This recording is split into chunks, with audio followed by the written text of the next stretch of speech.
ऊँची सी डांडी, ऊँची सी डांडी लगानी चदई, लगानी चदई, न्याला गढ़ली साथी बड़ी कियाई, बड़ी कियाई। दोस्तों आप देख सकते हैं अंकल जी जो है पलायन के विषय में बोलते बोलते बहुत भावुक हो चुके हैं।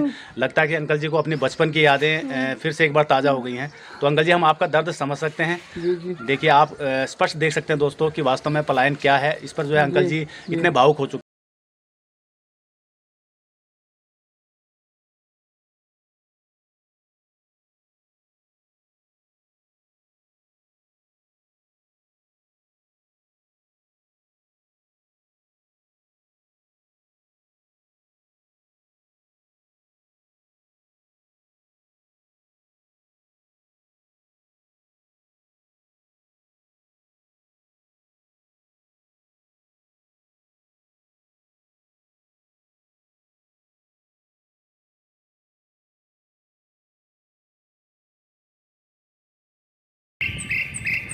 तो दोस्तों सुबह सुबह निकल चुके हैं मॉर्निंग वॉक पर थोड़ा घूमने के लिए गंगा जी के किनारे तक।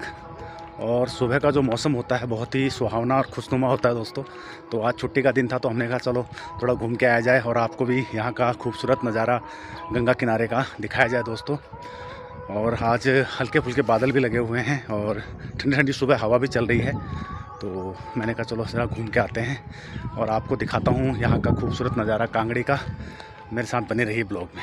ये देख सकते हैं आप खूबसूरत कांगड़ी का खूबसूरत नज़ारा और सामने आपको दूर पहाड़ियाँ भी नज़र आ रही होंगी और हल्के फुल्के बादल भी आसमान में आपको नज़र आ रहे हैं। और यहाँ पर लोगों ने फूलों की खेती कर रखी है दोस्तों। और देख सकते हैं आप काफ़ी यहाँ पर मकान वगैरह बन चुके हैं। रोड इस समय बिल्कुल सुनसान नज़र आ रही है। सामने स्कूल भी नज़र आ रहा होगा दोस्तों आपको। तो हमने इधर जाना है गंगा जी के किनारे पर। देख सकते हैं आप लोगों ने गेहूं वगैरह बो रखे हैं और दूर तक आपको दिखाऊं तो यहाँ गेहूं की खेती आपको नज़र आ रही होगी। और आगे फूल वगैरह भी बो रखे हैं। तो जहाँ लास्ट वो आपको दिखाई दे रहा होगा किनारा, उसके ठीक नीचे पर गंगा जी है। तो वहीं पर हमने जाना है और हमने ऐसे घूम के इधर से जाना है दोस्तों। तो ये है हमारे कांगड़ी का प्राथमिक विद्यालय और ये जो सीधी रोड जाती है सीधे गंगा जी तक जाती है आगे। और यहाँ पर आप देख सकते हैं बहुत ही खूबसूरत नज़ारा यहाँ का। सुबह सुबह का मौसम बहुत ही सुहावना है और यहाँ पर लोगों ने आप देख सकते हैं कि गेहूं की खेती वगैरह भी कर रखी है और गेहूं भी अब लगभग पककर तैयार हो चुकी है। अभी 15-20 दिन के बाद में गेहूँ कट कर तैयार हो जाएंगे दोस्तों। तो देख सकते हैं आप कितने लंबे चौड़े खेत में यहाँ लोगों ने गेहूँ की बुआई कर रखी है, आप देख सकते हैं। सड़क के दोनों ओर जो ये पेड़ों की जो आपको कतार नज़र आ रही होगी कितनी खूबसूरत लग रही है।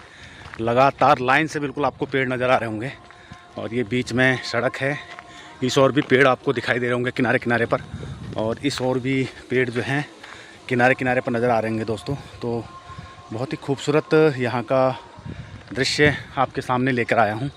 और थोड़ी ही देर में जो सामने दिखाई दे रहा है वहाँ पर गंगा जी है, वहीं पर हम जाने वाले हैं। ये पहुंच चुके हैं दोस्तों गंगा जी के पावन तट पर। और ये देख सकते हैं आप सुबह सुबह गंगा जी का दर्शन कर लीजिए गंगा जी के। तो हम भी यहाँ गंगा के दर्शन करने के लिए आ रखे हैं। और देखिए सामने आपको हरिद्वार शहर का खूबसूरत नज़ारा दिखाई दे रहा होगा। झूम करके दिखाता हूँ आपको। ये देखिए दोस्तों ये सामने हरिद्वार शहर का खूबसूरत नज़ारा।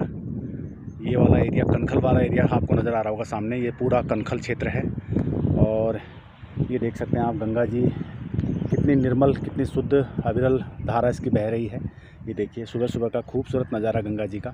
इस समय थोड़ा पानी कम कर दिया गया गंगा जी में और ये है गंगा का तट। और आप देख सकते हैं कि इधर भी आपको हल्का फुल्का पानी नज़र आ रहा होगा और मुख्य धारा ये वाली और इससे आगे वाली मुख्य धारा है दोस्तों।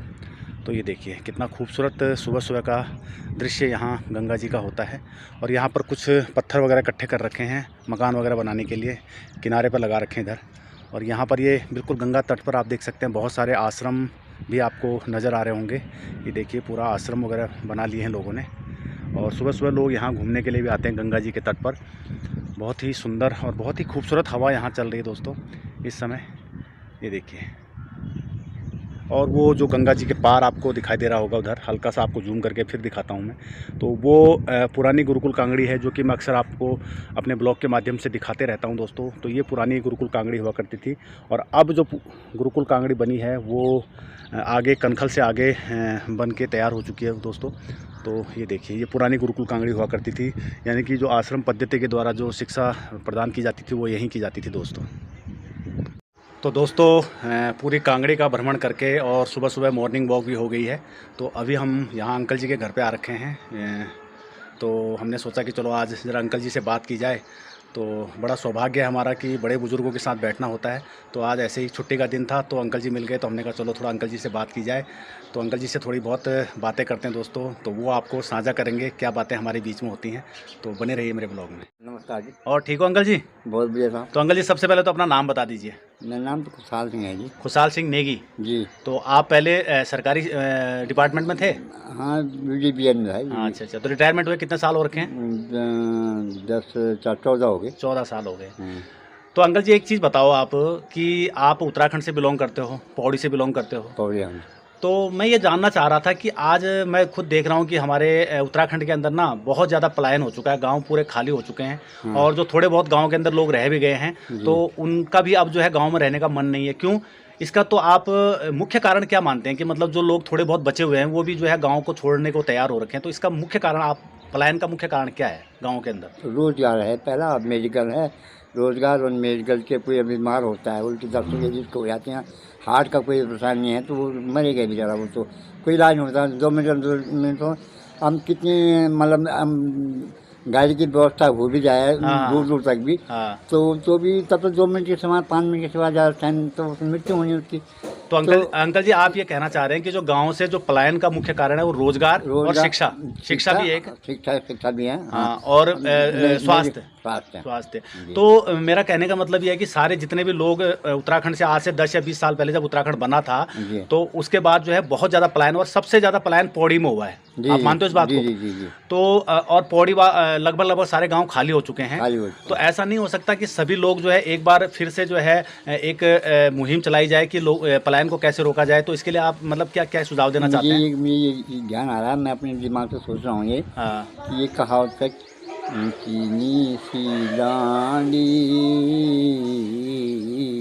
ऊंची सी डांडी लगानी चदई लगानी चदई न्याला गढ़ली साथी बड़ी की।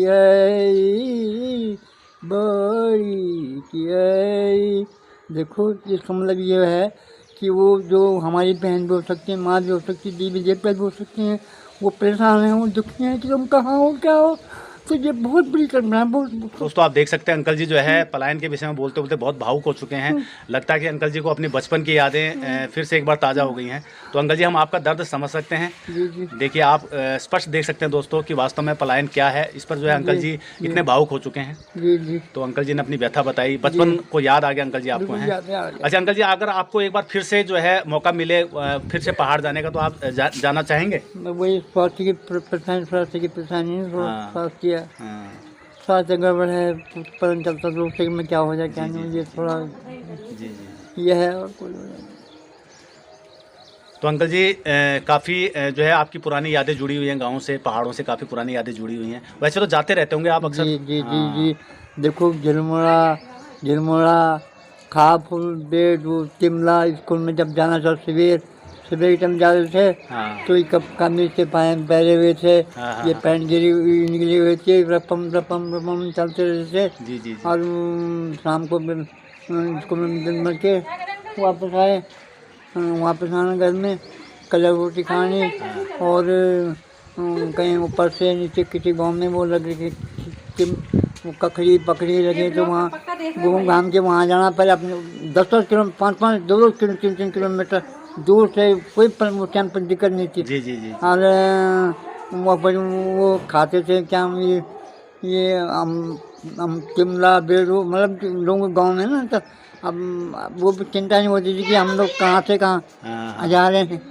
आप ये कहना चाह रहे हो कि उस समय पैसे की तंगी थी हाँ, और पैसे। आर्थिक साधन नहीं थे, हर चीज़ का अभाव था। जी, जी, जी। लेकिन बचपन जो था जो है अभाव के अंदर भी जो है बहुत ही सुखमय जीवन उस समय का था। जी, जी। बचपन आप बता रहे कि जैसे हम स्कूल जाते थे तो वहाँ स्कूल से वापस घर आते थे तो किलमोड़ा खाते थे, हाँ, किलमोड़ा हैं, खाते और थे, हिसौल थे। खाते थे।